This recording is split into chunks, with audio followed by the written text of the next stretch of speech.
Nag-aayos ng damit si ate? Hmm? Nag-aayos ng damit si ate?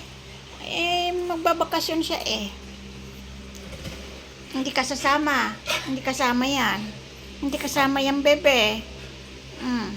Alam niya aalis ang ate o ramdam niya. Punta ka dun. Tapos ko nang linisin yung electric fan, guys. Kape muna ulit. Routine na kape. Ayoko nang magtinapay. Ayun no, kasi sa 26 pa naman ang expiry niyan, pero parang hindi na siya masarap. Ayan ang mga bulilit to. Mga team bulilit. Team Daguls. Nakatanghod na naman sa akin. Tapos ko nang linisin yung dalawang electric fan doon. Dami ko pang lilinisin kasi yung table ng anak ko, lilinisin ko rin yan bago siya dumating. Para malinis. Ayan si Choco, hindi mapakali yan. O, lagi pa rin nakatingin sa labas. Sana nga tuloy-tuloy ang init na yan, guys. O, para matuyo yung aking nilaban. Marami na naman akong lalabahan na basahan. Ayan, isang palanggana. Isang palangganang basahan. Ayan. Nabalnawan ko na yung mga yan.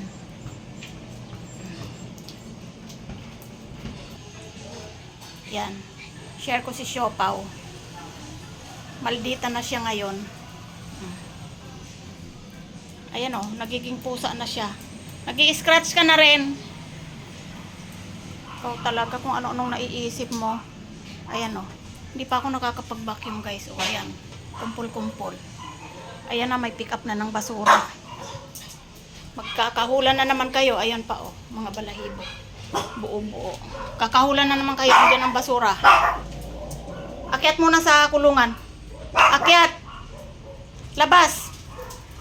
Ilalabas ko muna sila, guys, kasi takot yung kumukuha ng basura dyan. Akyat sabi!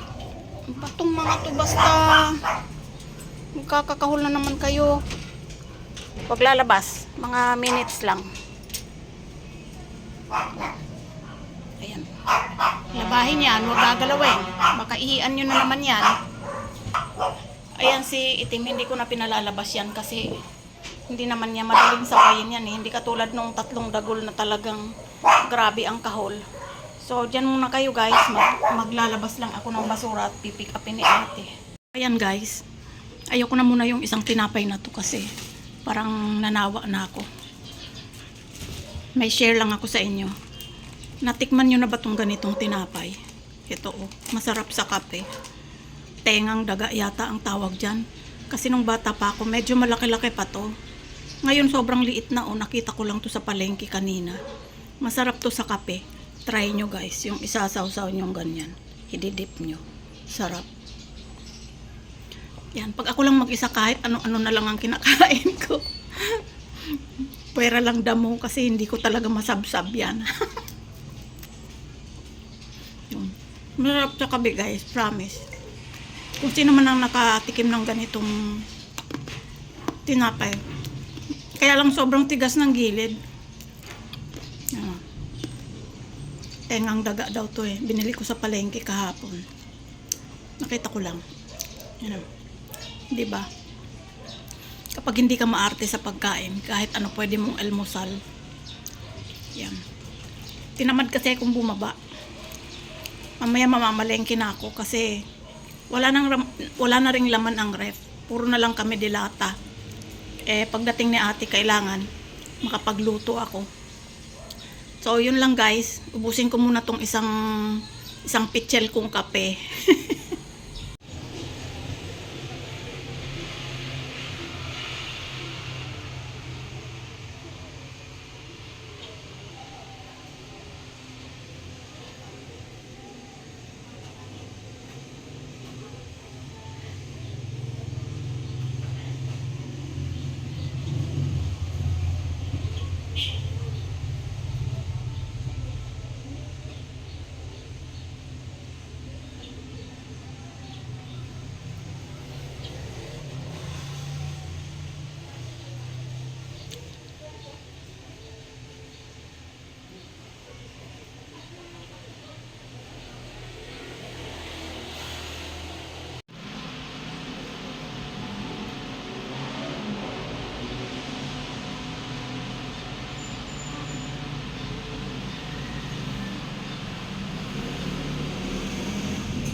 So, ayan guys, January 22.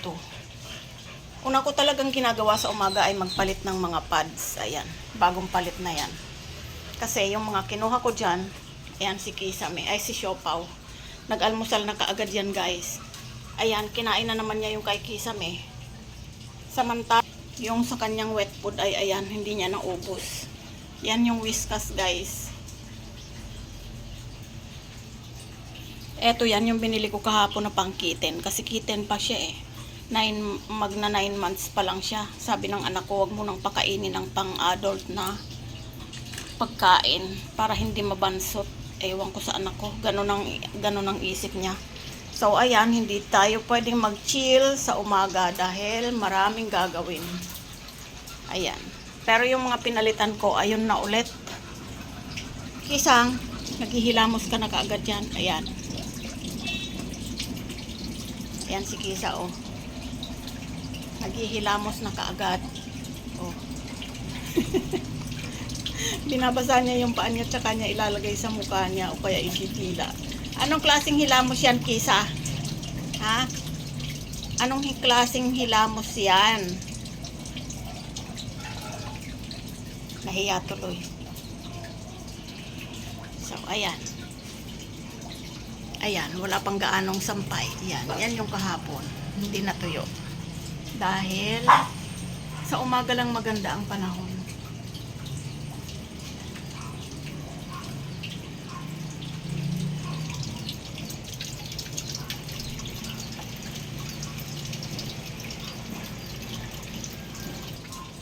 O, diba?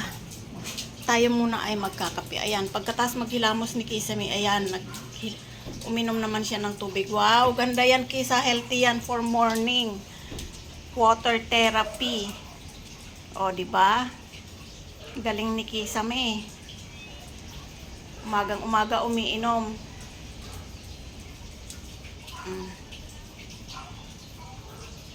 Kung si Kisa ay ang iniinom ay sa umaga ay tubig, ano sa inyo guys? Yung iba alak. No? Yung iba alak. Alak na agad, aga-aga pa, lalo pag Saturday, Sunday. Huwag nating ugaliin yun guys, magkakasakit tayo. Yan, maigi na yung tubig, mas maigi kung warm. Diba yung maligamgam? Lukewarm water. Mas maganda yun sa umaga. Shh, Clover! So ayan guys, magtitimpla muna ako ng kape. So ayan guys, bago ako magkape, nilagay ko na yung potty train dyan. Kasi baka mamaya magsipop at magsiwiwi ito eh. Tumagos. Sabi ng friend ko, ba't daw dinodoble ko pa? Eh kasi siyempre ang lalaki ng aking mga alaga. Ilan lang yung maliliit na yan oh. Dalawa lang ang magwiwi dyan, tagos na agad sa pad. So nilalagyan ko niyang potty tray. Para hindi tagos. So ayan guys, nakapagtimpla na ako ng kape. Tara nang magkape.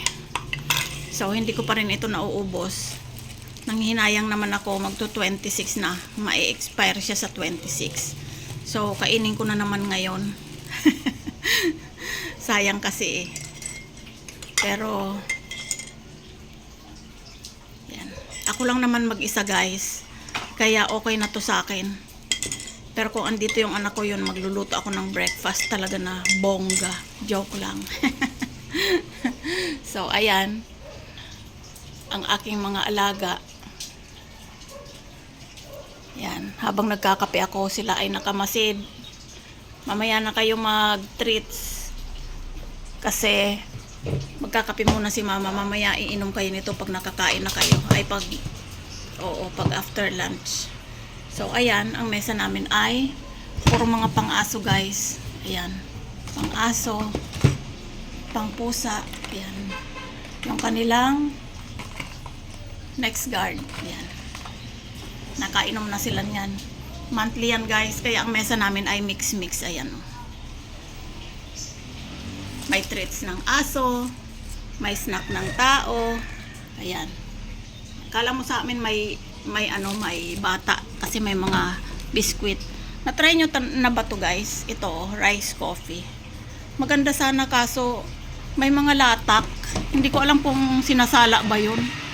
sinasala ba yun o iniinom. Kasi naalala ko yung lola ko pag gumagawa ng tinutong na bigas. Pag iniinom ko, wala namang ano ba yun, sapal. Pero ito, ang laki pa naman ng binili ng anak ko. Pero mauubos na. Pero ito, pag natunaw na sa tubig, may sapal. So, hindi ko alam kung iniinom ba yung sapal nito o ano. Pero ako kasi, parang hindi ko siya sinasala kasi hindi ko alam kung iinumin ba talaga dapat yun o kasama na sa kanya talaga yun. Sinasama ko na rin sa pag-inom ko. Pero may sapal. Pero ngayon nagkakape ako. Ayoko muna siyang inumin kasi nga nagugulumihanan ako kung kasama ba sa pag-inom yung sapal o hindi. Yan. Kaya kape muna ako. So, ayan guys. Hanggang dito na lang muna. Maya-maya na ulit. So, ayan guys. Tanghali na ulit. Inabot na naman ako ng tanghali sa panananghalian. Ayan yung tira kong Jollibee kahapon. Kinain na kasi nila yung barbecue. Hindi ko na sila pinakain ng chicken kasi baka mangatin na sila kasi kung magkasunod na araw na nag-chicken sila, mangangati ang mga yan. Ay, di bali nang ako ang mangati sa araw-araw chicken. Joke. Kasi may sitirisi naman. So, ayan, lunch tayo guys. Ayan, magkakamay na ulit ako kasi napagod ako maglinis. Ayan si Siopaw, oh. Dito na naman sa table kung natulog. Ayan, oh.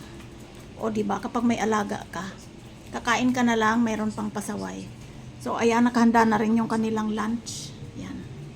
Habang nanonood ng video ng isang kaibigan. So, ayan, ang aking mga breakfast kanina. Nandyan lang yan. Mga merienda at kung ano-ano pa. Ayun si Choco. Nag-iintay sa atin niya. Ayan, narinig ang pangalan niya, nagalit. Choco, kain mo na si mama, tapos kakain na rin kayo. Ayan, oh. Tulog si Siopaw.